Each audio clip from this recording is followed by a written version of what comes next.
حي على الفلاح.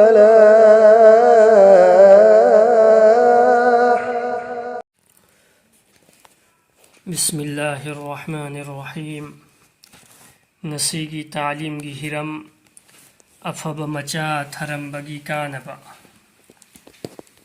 بهيتات كوبي نبي أمگي واري روز كوبا لايريك أمد إيري نبي أدو يامنا عبادت تورمي مهاك نسيب متمدا آسمان دا مماي أنخط لغا حيرمي.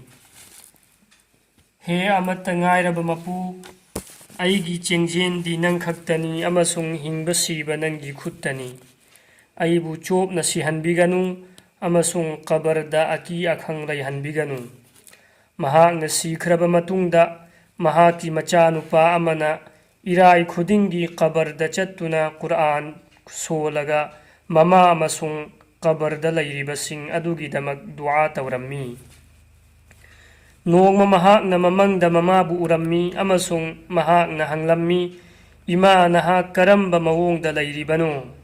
ممانا خملئي سيب متم دا هاينينغاي ليتنا واكي أدوبو هوجيكتي أيهاك الله گي توجال دگي قبر دا يامنا نونغاينا لي. منم نوشيربا ليرانگ سينگ دا أيگي مومباك أمسون موغاگي في دا مون ويهن بدونا نونغاينا تنبيري. قيامت کی نمت فاوبا أسمنا تنبيرغني. مچا أدونا هاي أين سيبا توجب يابا ليربدي هاي بيو. ممانا هاي ننگنا إراي خدنگي أيگي إناك تلاكتنا قرآن سون بأدو تحدو كنو. ننگنا هيك لاك پمتمدا قبر دا ليربا ميامسينا أيگي ناك تلاك لغا هراو هراو ننگي پاو تملي ننگي نچانو پا لاك لهاينا. أيسو ننگ لاك پدا يامنا هراوي. نوپا مچا أدونا هاي متوا سمنا إراي خدنگي ليبتنا چتلمي متونگ دا نوغ ممنگ دا نوپا أمسون نوپي ميام أما أيگي ناك تلاك پا أرمي. أيهاك نهنگي نخوي كنا كنا نو. مخوي نخملئي أيخوي فلانا قبرستان أدو دا ليبا ميوي سنگني. أمسون إراي خدنگي نهاك نا أيخوي گي دمكتا قبر دا لاك بيدونا دعا توبي بگي دمك توبي مل أدپ لاك شريبني. نهاك نا أيخوي گي گناه كوكبي نبا الله دا دعا توبي با أدو دا أيخوي يام نهراو جاي. مسيتتنا توبيو. مسيگي متونگ دگي دي أين أموك هين چكسن تبك أسي بايخت لمي. عالم أمنا هاي نوپا أمنا مهاك کی منگي واري لرمي مدودي قبرستان أمگي قبر سين إخن خن هودنا چكاي رئي أمسون أسيب سيننا ثورك لغا ليباك تگي كريگم بخر ثونا خن نرمي. نوپا أمدي خن بياودي أمسون وايسنگ نفمدنا لي. نوپا دونا مهاك کی مناك تا چنگسل لغا سلام تورمي أمسون هنگي مخوي نخلي باسي كرينو. مهاك نخملئي أهين بسنگنا قبر دا ليري بسنگي دمك صدقا دعا أمسون درود سنگ تابيرك با أدوني. أموك سوهنگي نهاك نخندري بنا كريگينو. أي گدي إچانو پا أما فلانا كيتهلا دودا حلوا يوندونا لي. مهاك ننتيگي قرآن مپوم أما ممسو لغا أيگي دمك سواب تابيرئي. أدونا وايسنگنا فملي بني هاينا خملئي. نونغا لغا مهاكنا كيتهلا دودا چت لغا نوپا أدو تيروب متمدا حلوا يون بنوپا أما مچندا مرم مرم سوندونا ليبا أرمي. مهاكنا كري سولي بنو هنگبدا نمت خدنگي قرآن ختم أما ممسولي أدوغا سيخرب مپاگي دمك ثاي هايرمي. ثودوك أسيگي متونگدا خر ليرغا ngसागी نوپا أدونا أموك هننا ممنگ دا उई मदुदी हाना इसाले सवाब खुन बदा यावदब नुपा अदुसु मियाम गलोइनना खुन ब उरम्मी.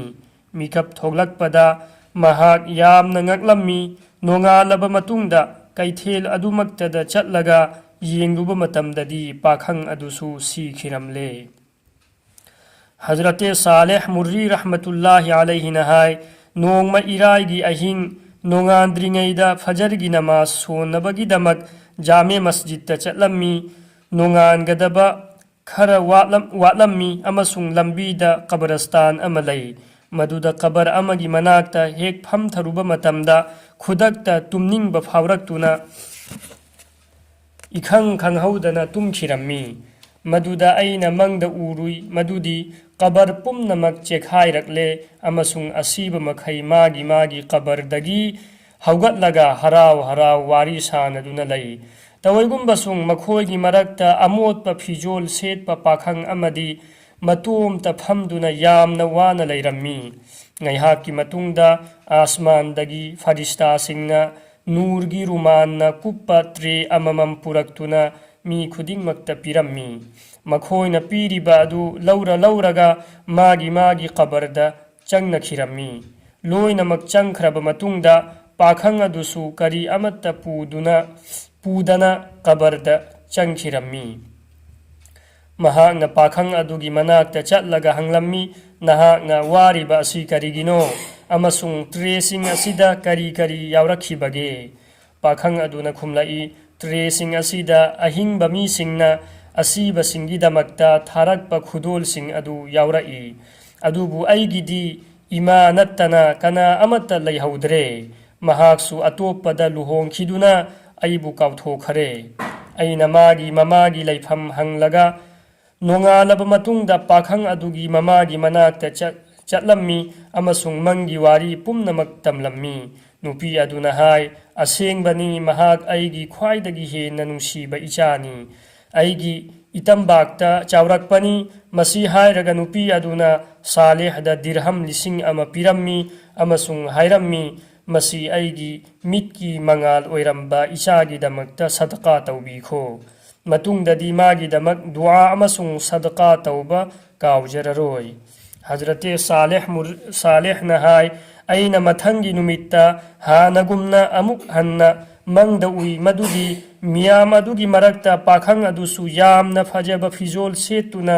यामना हरावना लई महाकी मनाक्ता चेंसिल्लक्लगा पाखंग अदुना हायरई साले साहब अल्लाह ना ngमखै लैतना नहाकपु थौजान बिसनु नहाकी खुदोल अदु अइगी इनाक्ता यौरक्ले अल्लाह रब्बुल इज्जतना अइखोय खुदिंगमक्पु आमलगी तौफीक पीना बिसन।